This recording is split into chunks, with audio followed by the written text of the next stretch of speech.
Alors, Florence Dupont, vous êtes professeure à l'université Paris 7 Denis Diderot. Vous avez traduit l'intégralité du théâtre de Sénèque, une partie de Plaute, de Sophocle, d'Euripide. Vous êtes l'auteur d'Homère et d'Alas, dont il sera question dans quelques instants. Mais quand vous regardez cet extrait de l'Orphée de Jean Cocteau, est-ce que là, vous reconnaissez le mythe d'Orphée tel que les Grecs pouvaient en avoir entendu parler ? Évidemment pas, mais c'est pas la question tellement. Bon, il a refait une histoire qu'il voulait, mais c'est surtout que, le mythe, c'est une invention récente, c'est-à-dire l'idée que toutes ces histoires, il y aurait du sens, de la profondeur, etc., de la transmission de la sagesse, ça c'est une idée qui ne remonte pas au-delà du XVIIIe siècle. Donc disons qu'il n'y a pas le même usage. C'était pas des exemples. Nous, en général, quand on cite un mythe grec, on en fait un exemple. C'est ni un exemple, ni un contre-exemple. Hein.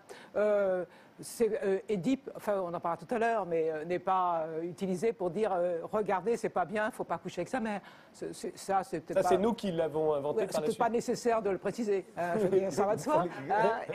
Et inversement, je veux dire, Édipe n'est pas une figure à la fois monstrueuse et admirable. Non.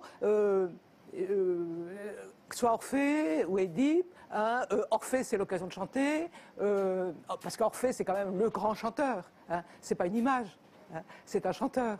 Donc on chante les chants d'Orphée, on peut chanter à propos d'Orphée, et puis on peut raconter des histoires à propos d'Orphée, mais de toute façon ça sera toujours des chants. Quand vous dites les mythes, c'est des inventions du XVIIIe ou du XIXe siècle. Oui. Néanmoins, du temps de l'Antiquité, on va en voir, il y avait des vases qui étaient faits à l'image d'Orphée, à l'image d'Apollon, de Zeus. Les dieux grecs, on leur élevait des temples. Les Grecs écrivaient sur du théâtre, sur Sophocle a écrit sur Oedipe, etc. etc. Ils existaient bien. Alors, ce que je voulais dire, c'est que le mythe, l'idée que, enfin, si vous voulez, le terme d'un mythe, il est récent. Il a une tête grecque, mais en fait, c'est une fabrication récente.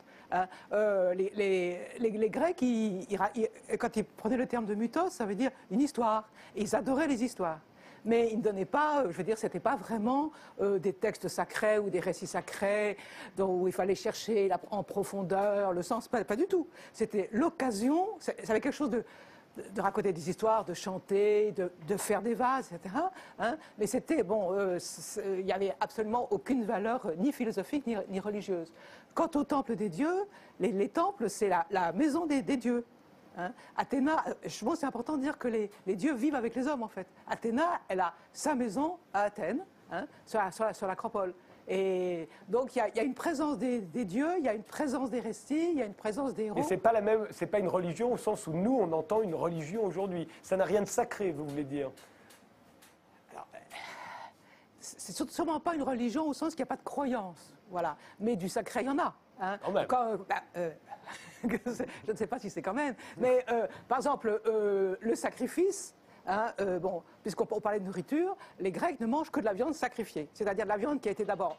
Enfin, un animal a été offert aux dieux, tué, et puis on laisse une partie aux dieux, et on prend une autre partie et qu'on mange entre hommes. Et puis, mais donc, en fait, J'étais sûr que tu poserais la question. Non, entre hommes... Oui, enfin, plus ou moins, je veux dire. Ouais. Oui, si. Pour la viande, les femmes sont là. Ouais, ah bon. Ouais. Elles ne sont pas là pourquoi? Je vous rassure. Non, parce que je pensais à d'autres banquets, mais bon, ça ne... où c'est Dionysos, le vin, et là, les femmes non plus. Plutôt pas. mais vous pouvez terminer par ailleurs sur le... Non, je vous ai interrompu, c'est pour ça. Non, vous avez fini. D'accord. Alors, arrivons à Homère. Pourquoi Homère, vous dites Homère, c'est Dallas pour les Grecs. Alors pour nous, Homère, c'est le début de la littérature. Pour nous, Homère, c'est des livres somptueux, l'Iliade et l'Odyssée, comme le théâtre grec d'ailleurs. Le théâtre grec, le théâtre de Sophocle, on trouve ça parfait. Non, mais ça, c'est les livres, c'est récent. Je veux dire, en faire des livres, des lectures, etc., c'est récent. Quand vous prenez Homère, on ne sait pas trop de quand ça date. Mais pourquoi je dis que c'est comme Dallas? C'est-à-dire qu'en fait, si on prend l'Odyssée, ce n'est pas un récit, c'est une série. Alors, mais oui. L'Odyssée, c'est l'histoire d'Ulysse. Il n'y a pas l'histoire d'Ulysse. C'est un chant du retour. Et je ne sais pas si vous avez... Personne ne va jusqu'à la fin. Mais bon...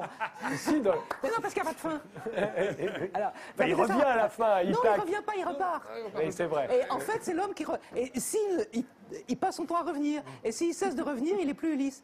C'est pour ça que je dis que c'est pas un récit. C'est-à-dire que nous, un récit, il y a un début, il y a une fin, et puis on attend passionnément la fin. Mais là, tout le monde sait qu'il va rentrer. Donc ça n'intéresse absolument personne de savoir s'il va rentrer. Ce qui est intéressant, c'est ce qui se passe entre les deux.